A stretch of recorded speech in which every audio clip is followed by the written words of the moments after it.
In the bustling hometown animal shelter outside Boston, Dr.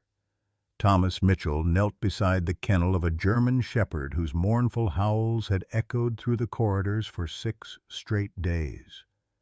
The dog, scarred, emaciated, and bearing the marks of unimaginable cruelty, had been scheduled for euthanasia the following morning, deemed too traumatized for rehabilitation. But when Dr.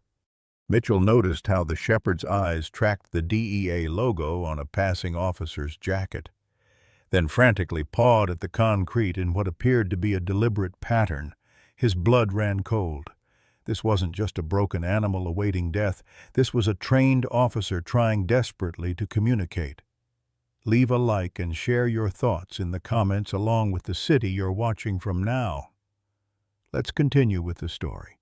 Hometown Animal Shelter sat on the outskirts of Boston, a weathered brick building with a rusting sign that had once been bright blue. Winter had settled over the city early this year, and the morning frost clung to the chain-link fences of the outdoor dog runs. Inside, fluorescent lights buzzed overhead, casting a harsh glow on concrete floors worn smooth by years of pacing paws and worried footsteps. Dr. Thomas Mitchell had not planned to spend his retirement this way. At 58, the lines around his eyes told the story of a man who had seen too much suffering, first as a military medic in Desert Storm, then as the county's most dedicated veterinarian. His silver hair was still cut military short, and he carried himself with the ramrod posture of a man who had never quite left his service behind. The shelter work was supposed to be part-time, a way to ease into his golden years, but the animal's needs had a way of expanding to fill all available hours. Emily Winters worked the morning shift, her watchful eyes missing nothing. At 32, the former Army MP still moved with tactical precision, her blonde hair pulled back in a practical ponytail. The shelter staff knew little about her tour in Afghanistan, only that loud noises made her flinch and that she seemed to understand the shelter's most traumatized animals in a way no one else could. She'd been the first to notice Shadow's unusual behaviors, how he stood at attention when certain words were spoken, how his eyes tracked movement with military precision despite his injuries. Robert Blackwood managed the shelter with spreadsheets and efficiency metrics, his Brooks Brothers suits replaced by sensible khakis, but his corporate mindset fully intact. At 45, he'd left a lucrative position in financial services, telling everyone it was to give back, though rumors suggested a nervous breakdown had precipitated the career change. He wasn't cruel, just practical to a fault. "We can't save them all," was practically his mantra, usually followed by budget figures and the harsh realities of limited space. And then there was Shadow, once a magnificent specimen of German shepherd nobility, now a collection of scars and protruding ribs. Something in his amber eyes, though, spoke of intelligence and purpose that transcended his broken body. Whatever he had been before arriving at the shelter, he was clearly more than just another abandoned pet. 6 months earlier, a very different Shadow had padded silently alongside Agent Michael Mitchell through the cavernous warehouse at the Philadelphia docks. The German shepherd's ears were perked forward, his muscular body taut with concentration as he followed invisible scents that would lead them to their target.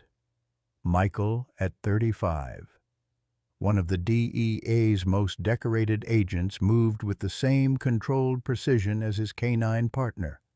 They had been together for 5 years, an inseparable team with the highest success rate in the Eastern Division. "Easy, boy," Michael whispered, his hand resting lightly on Shadow's back as they approached a stack of shipping containers. The dog had alerted twice already, confirming their intel about this shipment from Cartagena. What they didn't know was that the Castillo cartel had been tipped off, as Shadow indicated a particular container with his trained passive alert sitting perfectly still. His gaze locked on the target, Michael radioed to the team waiting outside. "Shadow's got a hit on container 47B. Moving in to confirm." It happened with devastating swiftness. Floodlights blinded them as men emerged from hiding spots throughout the warehouse. Michael reached for his weapon but stopped when he saw the rifle laser dots dancing across Shadow's head. The dog growled low, ready to defend his handler despite the threat. "Agent Mitchell," came a heavily accented voice, "your reputation precedes you, and this must be the famous Shadow who has cost us millions." Michael's mind raced through escape scenarios, but each one ended with Shadow being shot. He slowly raised his hands. "Whatever this is, my dog isn't part of it. Let him go." The cartel had other plans. For them, the DEA agent and his dog were prizes too valuable to waste with quick deaths. Instead, they became leverage, bargaining chips, and ultimately entertainment. They separated them that first night. Michael was taken to a basement somewhere in North Philadelphia where his interrogation began. Shadow was transported to a compound in rural Pennsylvania where the cartel ran their dogfighting operation, a side business that laundered money while entertaining their more sadistic members. The German Shepherd, trained never to attack without command, refused to fight. The handlers beat him, starved him, did everything they could to break his training. Still, he wouldn't fight.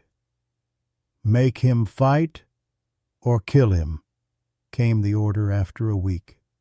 The handler, already frustrated by Shadow's stubborn resistance, threw him into the pit with their champion fighter, a scarred pit bull mix driven half mad by years of abuse.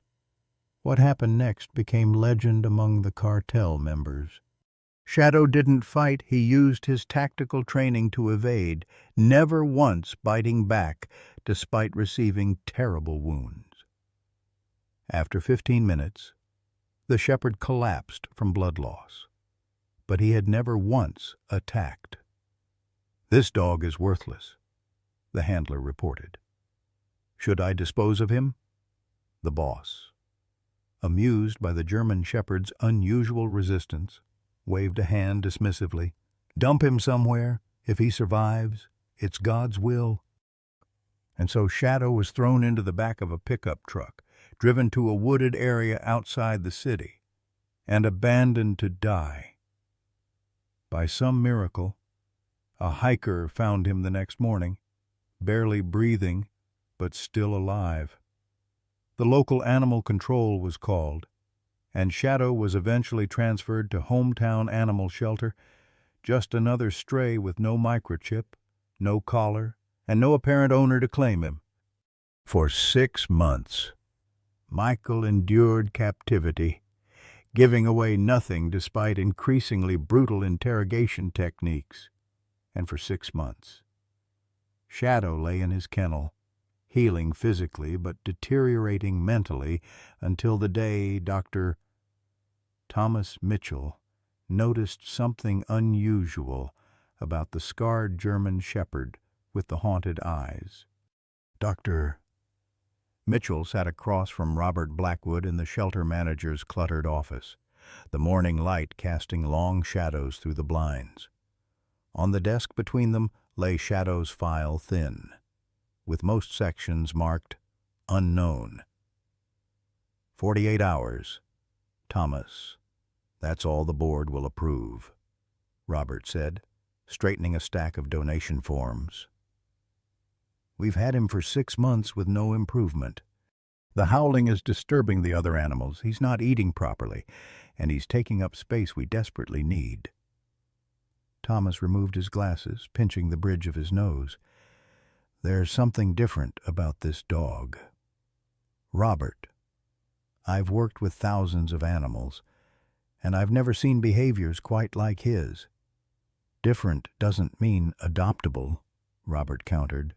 his tone softening slightly. "You know our situation." The winter fundraiser fell short. Heating costs are up, and we've got 30 new intakes from that puppy mill bust last week. Before Thomas could respond, Emily appeared in the doorway, her expression tight. "Sorry to interrupt, but we've got a situation with the new guy.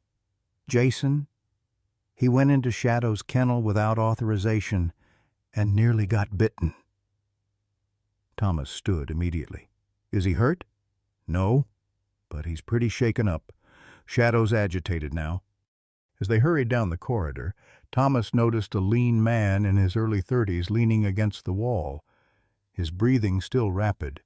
Jason Turner had joined the shelter staff only 2 weeks ago, claiming a passion for animal welfare. Something about his too-perfect backstory had always struck Thomas as rehearsed. "What were you doing in that kennel?" Thomas demanded. "That dog is on restricted access." Jason's smile didn't reach his eyes. "Sorry, Doc. I thought I might make friends with him. You know, give him a chance before—" He trailed off, making a cutting motion across his throat. Thomas felt a chill that had nothing to do with the building's inadequate heating. "Emily, could you check on Shadow? I need a moment with our newest employee." Once Emily was out of earshot, Thomas stepped closer to Jason. "Let me make something very clear. No one enters that dog's kennel except Emily or myself until further notice. Am I understood?" Something flickered in Jason's eyes. Annoyance, perhaps, or something darker before he nodded. "Crystal clear, Doc." Thomas found Emily in Shadow's kennel, speaking softly to the German shepherd who was pressed against the back wall, his posture alert but no longer aggressive. "What happened?" Thomas asked quietly. Emily shook her head. "I caught Jason waving something at Shadow, a cloth or handkerchief with some kind of pattern on it. Shadow went from depressed to alert in seconds, then started that pawing behavior again." Thomas considered this information carefully. "Let me try something." He pulled his phone from his pocket and, after a moment's search, pulled up an image of a DEA badge. When he showed it to Shadow, the reaction was immediate. The dog's ears perked forward, and he moved toward Thomas, his previously lifeless eyes suddenly focused and intelligent. "Emily, do you still have connections with the military working dog program?" She tensed visibly. "Some. Why?" "Because I think our Shadow here isn't just any German shepherd. I think he's trained law enforcement or military." Emily studied the dog with new understanding. "The way he stands, the focus. You could be right, but that doesn't explain the crying or why he's here." Thomas knelt slowly, allowing Shadow to approach. The dog sniffed his hand cautiously, then did something unexpected. He pressed his nose against Thomas's palm, then pawed at the ground 3 times in quick succession. "That's a trained behavior," Emily whispered. "He's trying to communicate." For the first time in months, Thomas felt a spark of the same passion that had driven him through his early career. "The euthanasia order isn't happening. Not tomorrow, not ever, if I have anything to say about it." "Robert won't like that," Emily warned. "Robert doesn't need to know yet." Thomas carefully examined the pattern of scars visible through Shadow's thin fur. "These aren't random injuries. Some of these are defensive wounds, but others—" He pointed to a distinctive mark on the dog's flank. "This was deliberate. Someone wanted to make sure this dog was recognizable." Emily's expression darkened. "Dogfighting? Possibly." Thomas stood up slowly. "But I think there's more to it. Much more." As they left the kennel, neither noticed Jason watching from the shadows of the supply room. His phone pressed to his ear as he whispered urgently, "We have a problem. The old vet knows something's off about the dog. No, I can't just take him out, too many witnesses. But don't worry, he's still scheduled for euthanasia tomorrow morning. By then, it'll be too late. Thomas returned to his small office and closed the door. With trembling fingers, he dialed a number he hadn't used in years. His old friend at the Pentagon who coordinated with civilian agencies on special operations. "Jack, it's Thomas Mitchell. I need information on a very special dog, and I need it within 24 hours, or he's dead."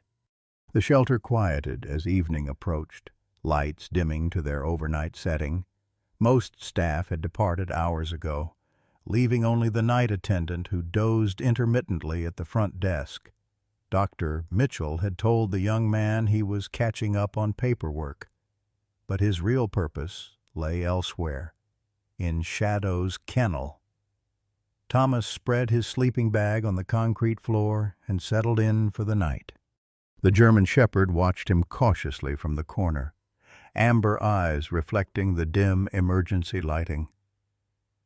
Outside, the first flakes of a promised snowstorm began to fall, creating a gentle shushing sound against the windows.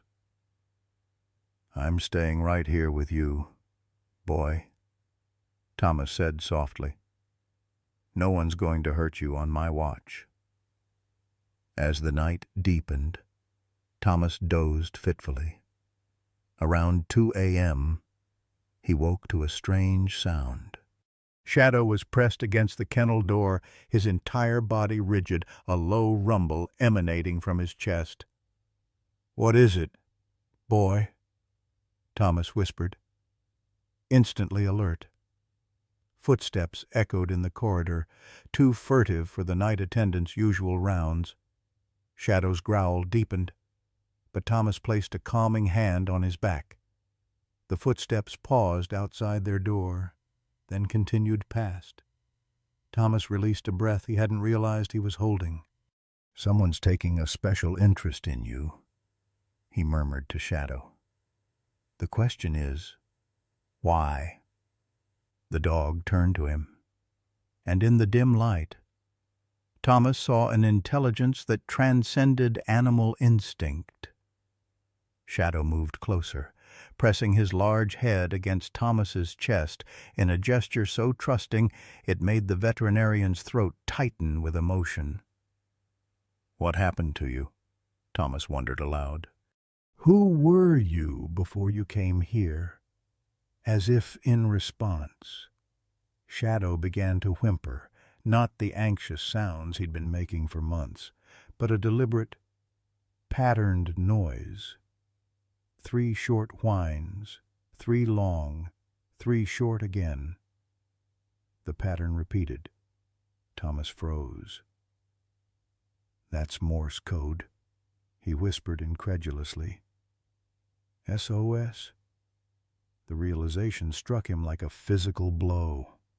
This wasn't just any trained animal, this was a specialized working dog with advanced communication skills.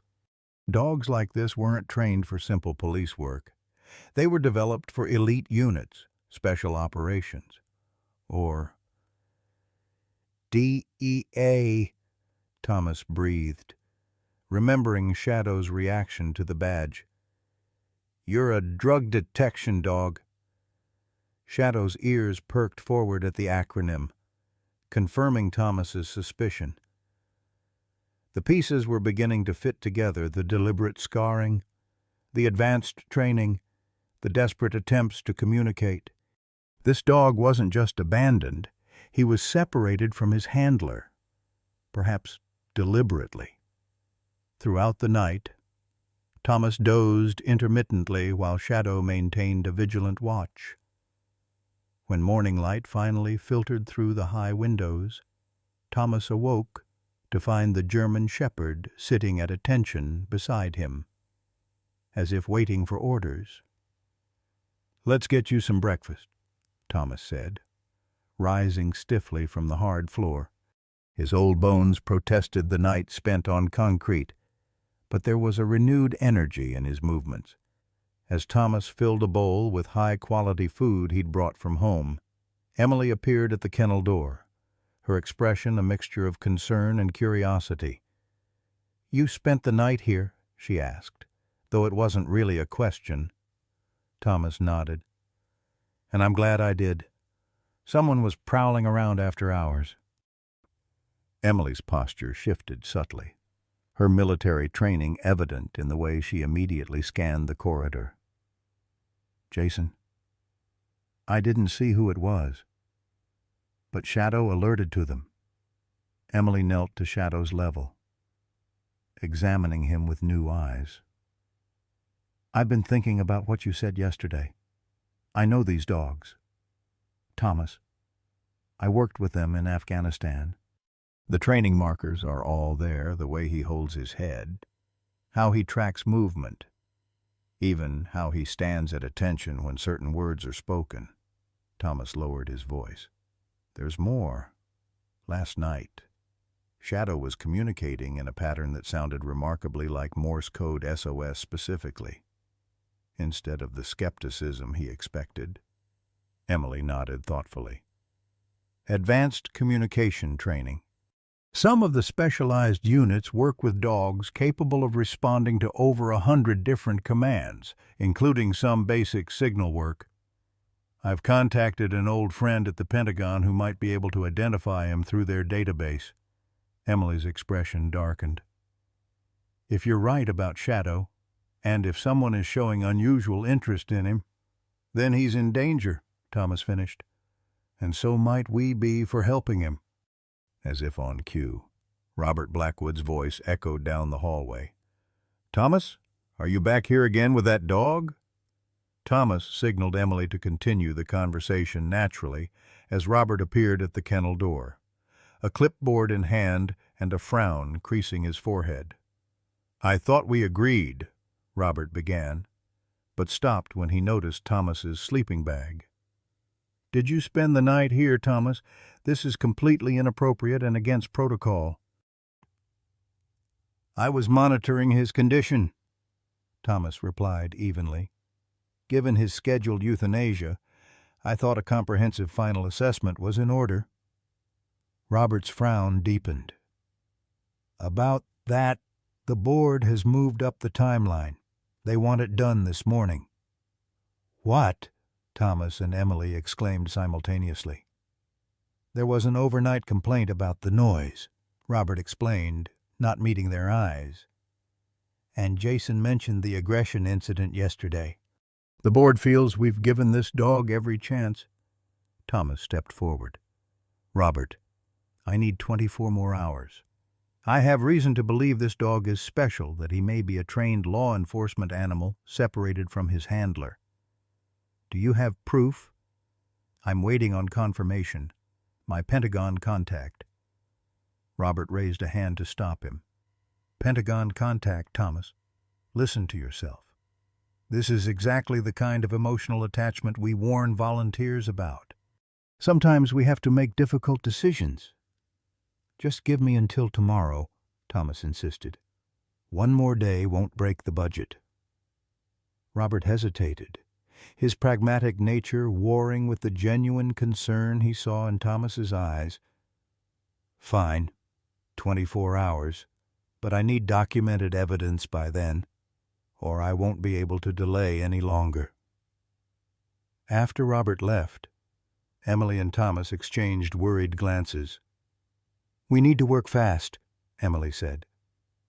"I have an idea," Thomas replied. "If Shadow is reacting to law enforcement symbols, maybe we can get him to tell us more." Throughout the morning, Thomas and Emily conducted a series of tests.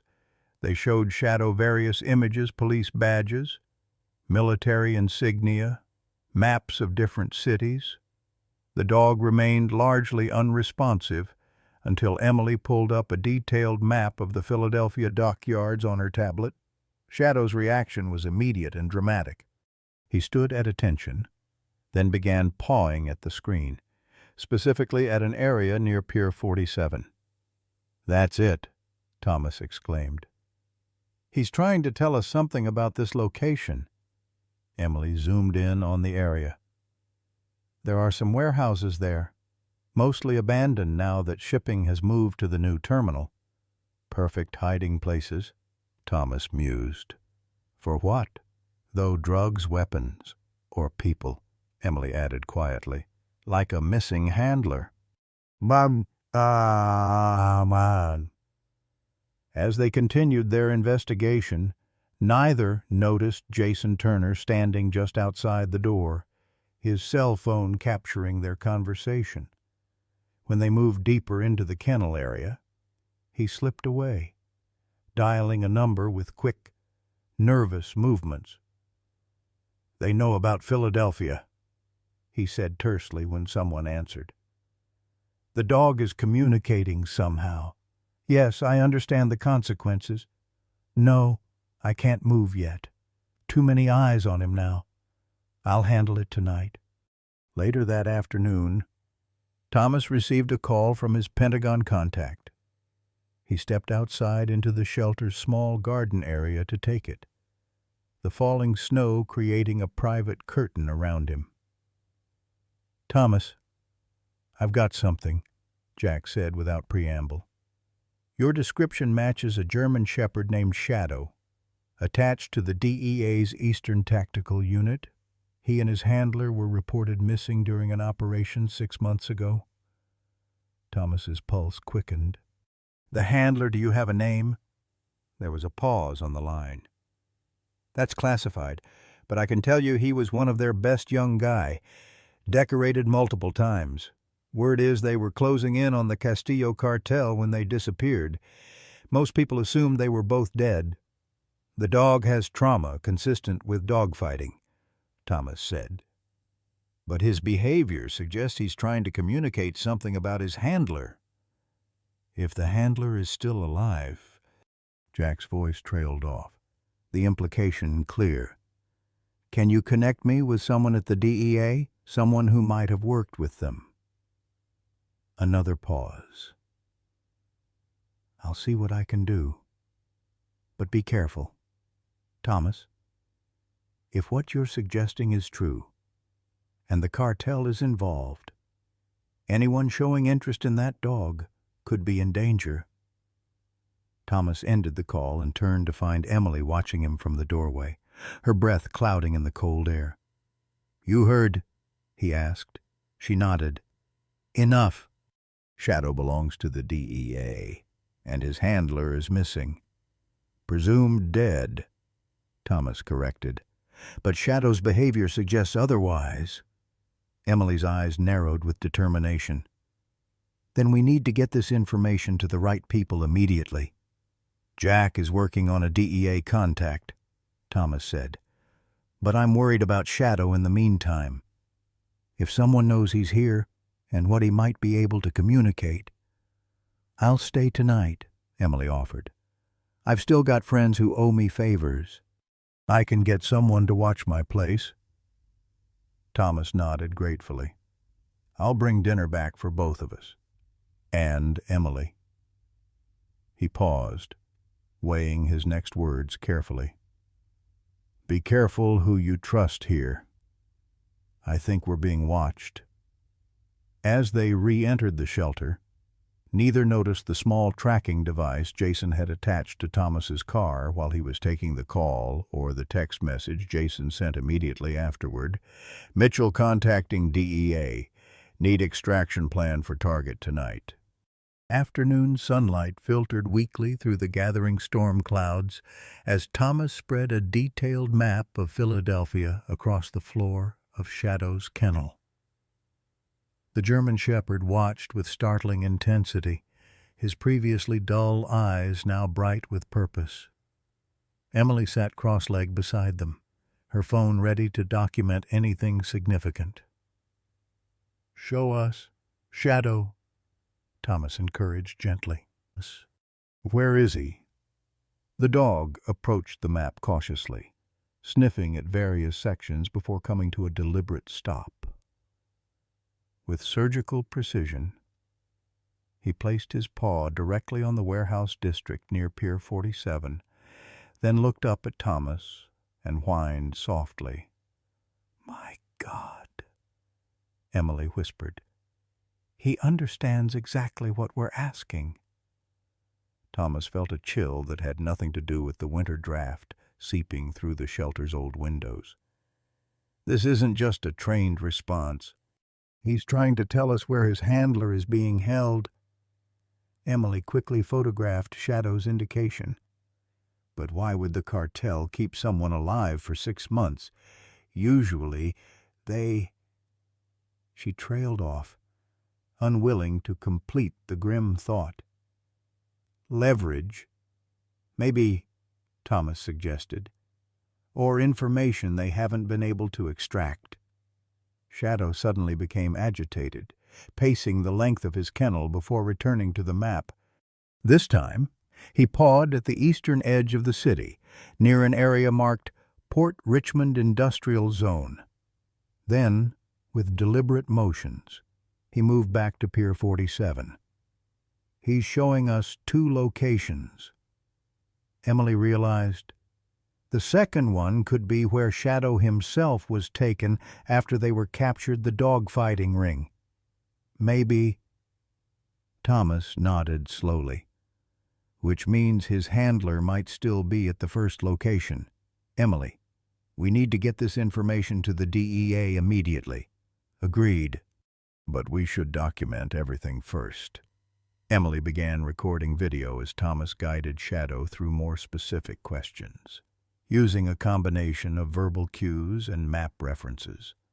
What emerged was astonishing, a detailed intelligence briefing delivered by a dog who couldn't speak, but could communicate with remarkable clarity. Shadow indicated entry points, showed approximately how many people might be at each location, and even demonstrated with growls and posture the level of threat. "This is incredible," Thomas breathed. "If we're interpreting this correctly, Shadow is giving us enough information for a tactical operation." Emily's military training kicked in as she analyzed Shadow's behaviors. 3 main guards at this entrance, a larger gathering here, possibly 5 or 6 people. And he seems particularly concerned about this corner, maybe a lookout position or security cameras. As they worked, neither noticed the door opening slightly, nor the cell phone lens capturing their activity. Jason Turner watched for several minutes, his face impassive as he documented the scene before him. When he had enough footage, he slipped away silently, retreating to the shelter's supply closet where he could speak privately. "They're getting actual intelligence from the dog," he reported in a hushed voice. "Maps, positions, numbers, all of it. The old man seems to understand what the dog is showing them." He paused, listening to instructions from the other end. "Tonight, that's cutting it close. The place is crawling with volunteers for the evening feeding." Another pause. "I understand. Consider it done." Back in Shadow's kennel, Thomas was reaching a stunning realization. The dog wasn't just showing them locations, he was telling a story. Through a complex series of movements, whines, and interactions with the map, Shadow had communicated a narrative about what had happened 6 months ago. "His handler must be someone extraordinary," Thomas said softly. "The bond between them, for Shadow to still be trying so desperately to help him after all this time and trauma."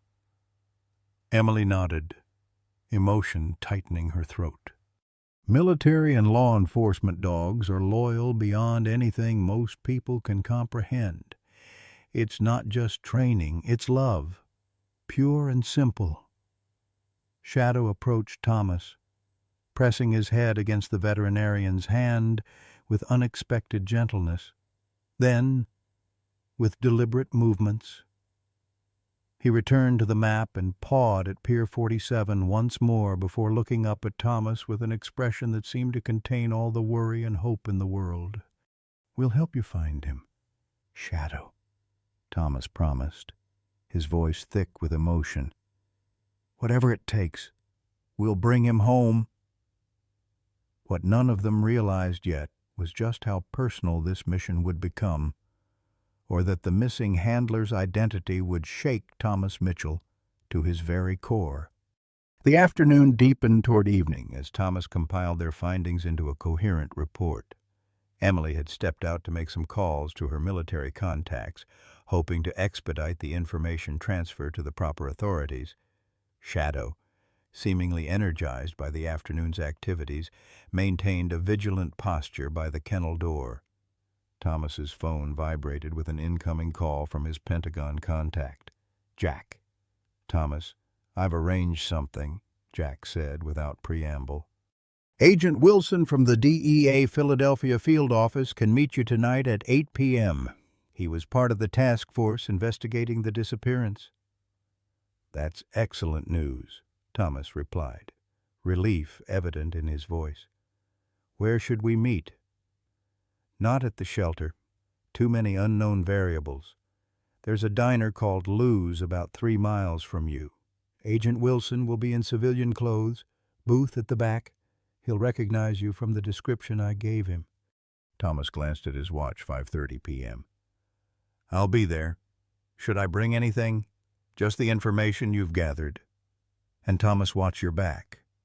If what you've discovered is accurate, there could be cartel connections closer than you think." The call ended, leaving Thomas with a growing sense of unease. He looked at Shadow, who had moved to the kennel gate and was staring intently down the corridor. "Someone's coming," Thomas whispered, moving to stand protectively near the German shepherd. Robert appeared, his expression strained. "Thomas, we need to talk. Privately." In Robert's office, Thomas sat stiffly, bracing for another argument about Shadow's fate. "I've received a rather disturbing call," Robert began, shuffling papers on his desk. "Someone claiming to be from Animal Control says we're harboring a dangerous dog involved in a dog-fighting ring. They're sending officers to collect him." Thomas's mind raced. "That's ridiculous. Who made this call?" "They wouldn't identify themselves. Said it was an anonymous tip." "Robert, think about it. Why would Animal Control act on an anonymous tip about a dog already in a shelter? We are Animal Control for this district." Robert frowned. "That did seem odd, but they were quite insistent, said they'd be here by 7 p.m. with proper documentation." Thomas checked his watch again, just over an hour. "This isn't Animal Control. Someone wants Shadow, and they're creating a pretext to take him." "That's a serious accusation," Robert said, though doubt had crept into his expression. "I've confirmed that Shadow is a DEA working dog who went missing during an operation 6 months ago. His handler is still missing, presumed captive, and Shadow may be the only one who knows where he is." Robert stared at Thomas, disbelief warring with the realization that this explained the dog's unusual behaviors. "You have proof of this?" "I've been in contact with officials who can verify everything. In fact, I'm meeting a DEA agent tonight to transfer what we've learned." A long silence followed as Robert processed this information. Finally, he sighed heavily. "What do you need from me?" "Deny access to anyone claiming to be Animal Control. Say the dog is under quarantine for potential rabies exposure that'll give us a legal 10-day hold, and I need to get Shadow out of here before they arrive." Robert nodded slowly. "I can do that. But Thomas, be careful. This is way beyond our usual shelter drama." Thomas hurried back to Shadow's kennel. Finding Emily had returned, he quickly explained the situation. "This confirms my suspicions about Jason," Emily said grimly. "I've been watching him. He's been making calls from the supply closet, thinking no one notices." "We need to move Shadow now," Thomas urged. "I've got a DEA contact meeting us at 8 p.m., but these fake Animal Control officers will be here by 7 p.m. Emily's military training took over. My truck is parked by the rear loading dock. I'll create a distraction in the front while you take Shadow out the back. Meet me at the gas station 2 blocks south. As they prepared to split up, Emily handed Thomas a small canister. Pepper spray, just in case. Thomas slipped it into his pocket, hoping he wouldn't need it. Be careful, Emily. These people won't hesitate to hurt you if they realize what we're doing. I've faced worse in Kandahar, she replied with a grim smile. Go. I'll see you in 15 minutes. Thomas attached a leash to Shadow's collar and led him through the back corridors of the shelter. The German shepherd moved with silent efficiency, his training evident in every step. As they approached the loading dock door, Thomas heard a commotion from the front of the building. Emily's distraction was working. Just as they reached the exit, a voice called out behind them, "Going somewhere." "Doc." Thomas turned to find Jason blocking their path, a cold smile on his face and something metallic glinting in his hand. "Step aside, Jason," Thomas said firmly. "This dog is DEA property, and I'm returning him to his handlers." Jason laughed softly. "I don't think so." "Do you have any idea what that mutt is worth to certain people? What he knows?" He took a step forward. The boss was very specific. The dog doesn't leave alive. Shadow growled low in his throat, his posture shifting subtly into a defensive stance. "You're making a mistake," Thomas warned, his hand inching toward the pepper spray in his pocket. "Walk away now, and you might avoid a federal prison sentence." "Prison?" Jason scoffed. "You think I'm worried about prison?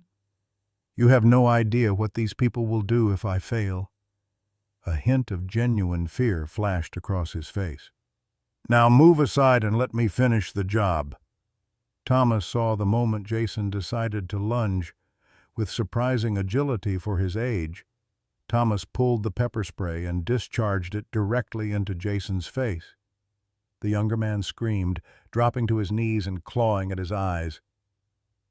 "Shadow, come," Thomas commanded, pushing through the exit door into the snowfall that had intensified throughout the afternoon. They raced across the loading area, Shadow keeping perfect pace despite his still healing injuries. Behind them, Thomas could hear Jason shouting into his phone, presumably alerting his associates. Emily's truck was nowhere in sight at their meeting point.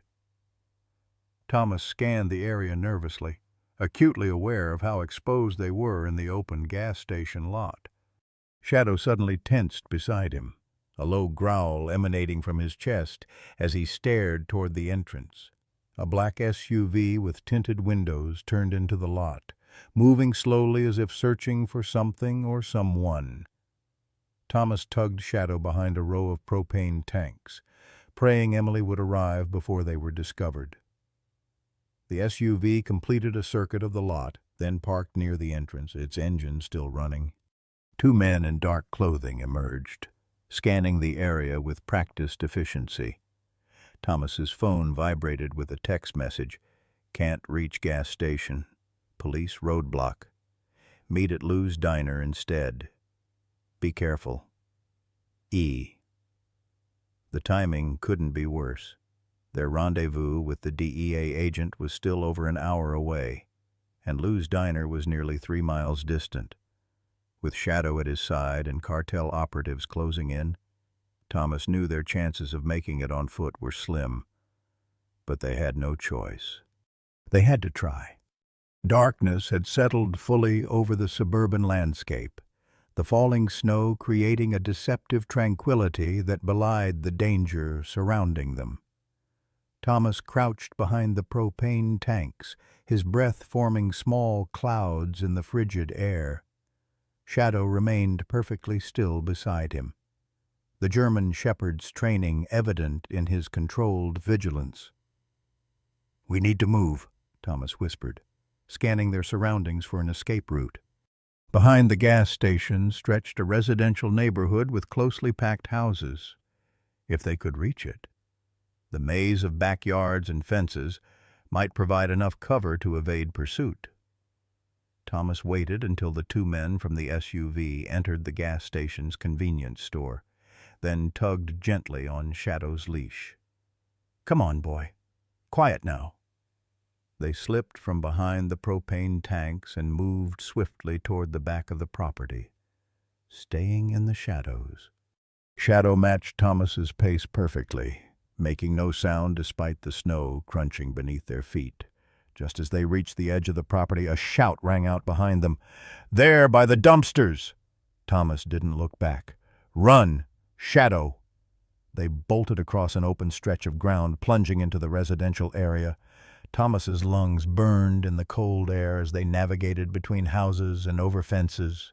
Shadow could have easily outpaced him, but the loyal dog stayed close, occasionally looking back as if to ensure Thomas was still following. After several minutes of frantic movement, they paused in a darkened backyard. Thomas's legs trembled with exertion, his 60-year-old body protesting the sudden sprint.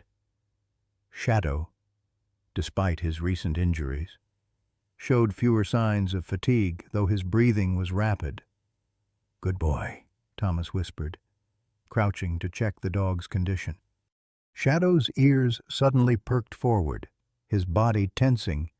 Before Thomas could react, the German shepherd moved protectively in front of him, a low growl rumbling from his chest.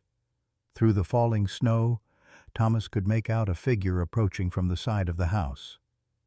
"Dr. Mitchell," a woman's voice called softly. "Is that you?"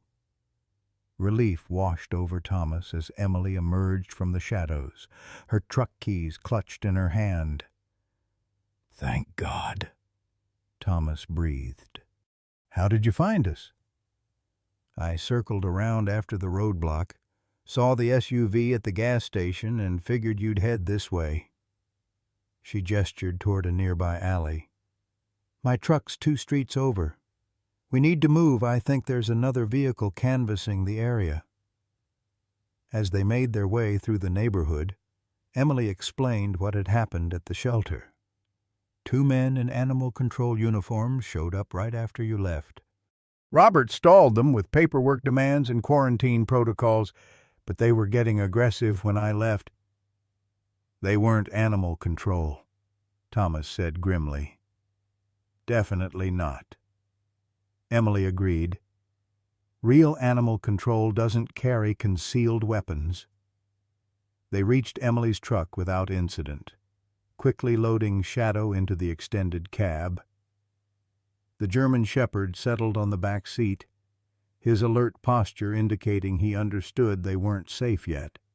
"Lou's Diner is about 15 minutes from here," Emily said as she navigated the snowy streets, keeping her headlights off until they reached a main road. "The DEA agent is meeting us there." Thomas nodded, checking his watch. 7:30 p.m. "Half an hour early, but better than being late. I just hope we haven't been compromised. If Jason works for the cartel, he could have alerted them to the meeting." Emily noted, her voice tense. This could be walking into a trap. The gravity of their situation settled over them like the thickening snowfall. They were civilians thrust into a dangerous game against a ruthless drug cartel, all because of a loyal dog who wouldn't give up on his handler. As they approached Lou's Diner, Thomas studied the parking lot carefully. A few cars were scattered around the well-lit establishment, but nothing seemed immediately suspicious. Emily parked at the far end of the lot, positioning the truck for a quick exit if needed. "I'll go in first," she offered. "Military training, I might spot something you'd miss." Thomas wanted to object, but recognized the logic. "Be careful. If anything seems off, we abort and call Jack directly." Emily nodded, slipping out of the truck and walking casually toward the diner. Shadow whined softly from the back seat. moving forward to rest his muzzle on Thomas's shoulder. "I know, boy," Thomas murmured, reaching back to stroke the dog's head. "We're going to find him. We're going to bring your handler home." As he watched Emily disappear into the diner, Thomas couldn't shake the feeling that they were approaching a turning point, one that would change everything. What neither he nor Emily could possibly know was just how personal this mission was about to become. The neon sign of Lou's Diner cast a muted red glow through the thickening snowfall. Inside, Emily moved with practiced nonchalance, scanning the half-empty establishment while appearing to simply look for a seat. The diner was a typical roadside affair, vinyl booths, formica tables, and the comforting aroma of coffee and grilled onions. A few truckers hunched over their meals at the counter, while an elderly couple occupied a booth near the entrance. At the back of the diner, a solitary man sat facing the door, his bomber jacket and alert posture marking him as someone accustomed to assessing threats. Emily caught his eye briefly, noting the slight nod of recognition. This had to be Agent Wilson. She returned to the truck, brushing snow from her shoulders. "Looks clear. One man at the back matches our contact's description." Thomas nodded, turning to Shadow. "You need to stay here, boy. We won't be long." He cracked the windows slightly, ensuring the truck wouldn't get too cold during their absence. Shadow's intelligent eyes seemed to convey understanding, though he whined softly as Thomas prepared to leave. In a moment of inspiration, Thomas removed his scarf and left it on the seat. "Guard this, Shadow. We'll be right back." The German shepherd immediately lay down with the scarf, his posture relaxing slightly as he took up his assigned duty. Inside the diner, Thomas and Emily slid into the booth across from the waiting agent. Up close, Thomas noted the man's weathered face and the careful way he positioned himself to maintain visibility of all entrances. "Dr. Mitchell, Emily Winters." His voice was low, professional. "Agent Daniel Wilson, DEA, Philadelphia office." Thomas shook his hand. "Thank you for meeting us on such short notice." Wilson's expression remained neutral, though his eyes carried the weight of someone who had seen too much. "Your Pentagon contact was quite insistent. Said you had information about a missing agent and his K-9 partner." "We have the K-9, Emily said quietly. "A German shepherd named Shadow." Wilson's composure faltered momentarily, genuine surprise crossing his features. "You found Shadow? He's alive?" Thomas nodded. "He's in my truck right now. Injured but recovering. More importantly, he's been trying to communicate information about his handler's whereabouts. And you believe you can interpret what the dog is telling you." Wilson's tone carried a hint of skepticism. "I know it sounds unusual," Thomas acknowledged, "but Shadow has been indicating specific locations on maps of Philadelphia. He's particularly focused on a warehouse near Pier 47. At the mention of the location, Wilson's expression hardened. "That area has been under surveillance for months. We believe it's connected to the Castillo cartel's East Coast distribution network." "The same cartel that Agent Mitchell and Shadow were investigating when they disappeared," Emily added. Wilson's gaze sharpened. "How do you know that name Agent Mitchell's identity wasn't released to the public?" Thomas hesitated, unsure how much Jack had shared with the DEA. "My Pentagon contact mentioned he was working undercover with the cartel when he vanished." Wilson studied them both carefully before speaking again. "Michael Mitchell was one of our best, youngest agent ever to lead an undercover operation against the Castillos. When he and Shadow disappeared 6 months ago, we launched the largest search operation in department history. Michael Mitchell, Thomas repeated, a strange feeling washing over him.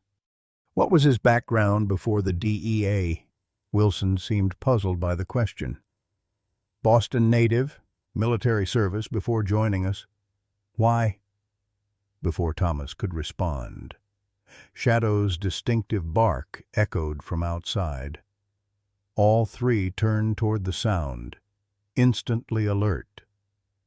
"That's a warning bark," Emily said, already rising from the booth. "Shadow's been trained to alert to threats." They moved quickly to the diner's window. In the parking lot, a dark SUV had pulled up alongside Emily's truck. Two men approached the vehicle cautiously, their postures betraying their intentions despite the civilian clothing. "Cartel enforcers," Wilson muttered, reaching beneath his jacket. "They must have followed you." "Shadow's in that truck," Thomas said, alarm evident in his voice. Wilson drew his weapon discreetly. "Stay here. Call 911, request immediate assistance at this location. Mention an agent is in danger." He moved toward the door with practiced efficiency. "I'm coming with you," Emily stated, her military bearing returning.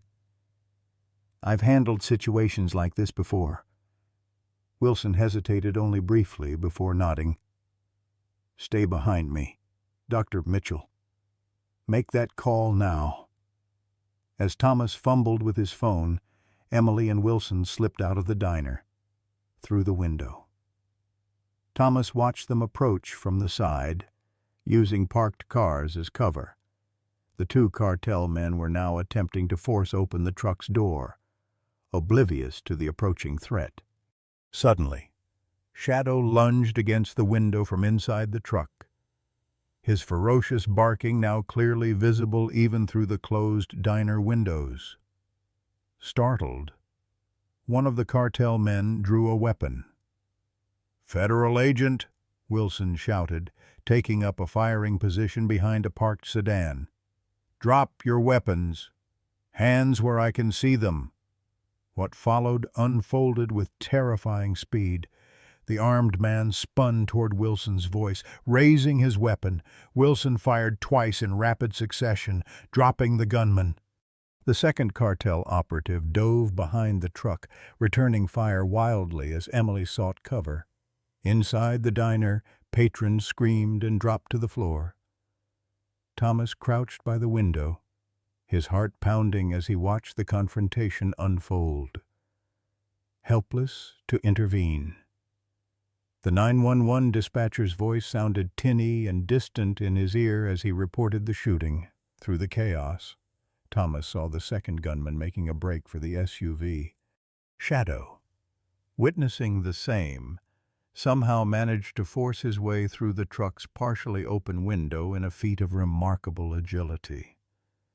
Despite his injuries, the German Shepherd launched himself at the fleeing man, taking him down with a precision takedown that spoke to years of tactical training. Wilson and Emily converged on the downed suspect. Securing him as distant sirens began to wail, Thomas rushed outside, heedless of the potential danger, his only thought for Shadow. The German Shepherd stood guard over the subdued suspect, maintaining his hold until Wilson approached with handcuffs. Only then did Shadow release the man, turning immediately to check on Thomas with concerned eyes. "Good boy," Thomas breathed, kneeling to embrace the dog. "You incredible, brave boy." Within minutes, the diner parking lot was awash in red and blue lights as local police and additional DEA agents arrived. Thomas, Emily, and Shadow were quickly ushered to a secure vehicle while statements were taken and the scene secured. Agent Wilson joined them after conferring with his colleagues. "We need to get you all to a safe location immediately. Those weren't random cartel soldiers, they were specialized enforcers, sent specifically to eliminate Shadow. "How did they find us?" Emily asked, her arm draped protectively over Shadow's shoulders.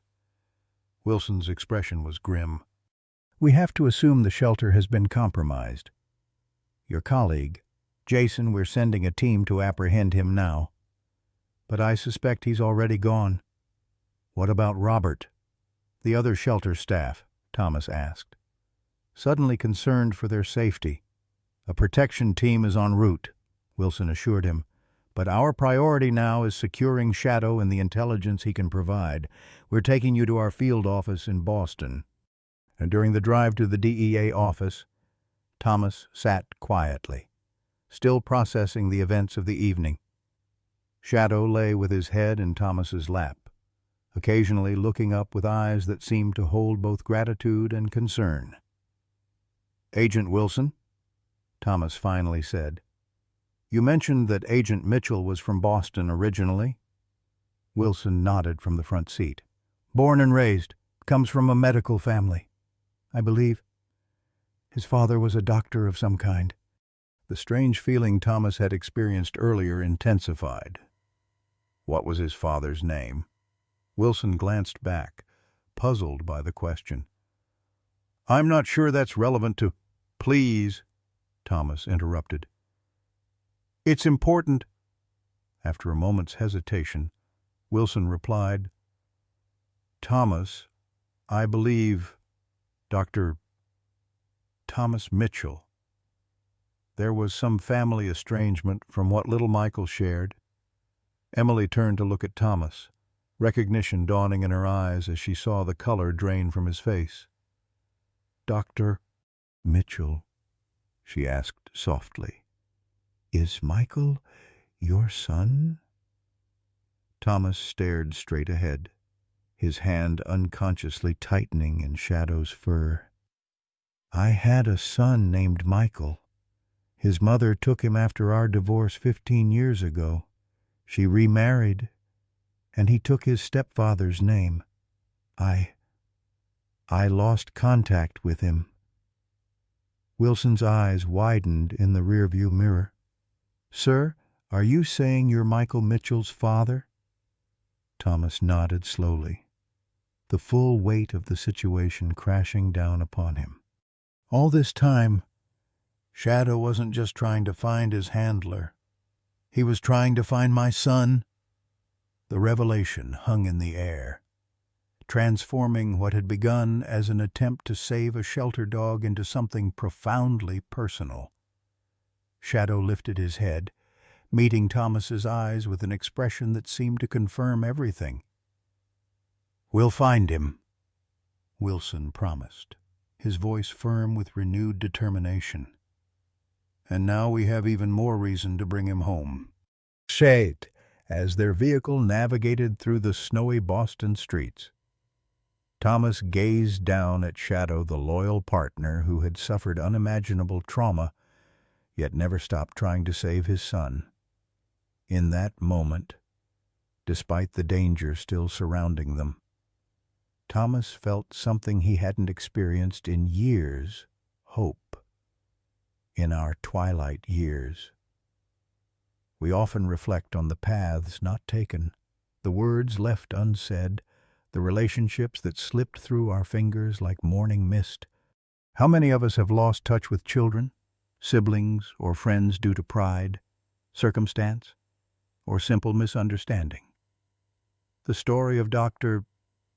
Thomas Mitchell reminds us that it's never too late for reconciliation, never too late to heal old wounds. Like Thomas, many of us carry the quiet burden of estrangement, that hollow ache that grows more pronounced with each passing year. We tell ourselves that some bridges, once burned, cannot be rebuilt. Yet here is Shadow, a loyal, wounded creature who refused to abandon hope despite unimaginable suffering. If a dog can show such unwavering dedication to finding someone he loves, can we not find similar courage within ourselves? Perhaps today is the day to pick up the phone, write that letter, or extend that olive branch you've been holding back. Life offers no guarantees, but it does provide second chances to those brave enough to seize them. The greatest tragedy isn't in trying and failing, it's in never trying at all.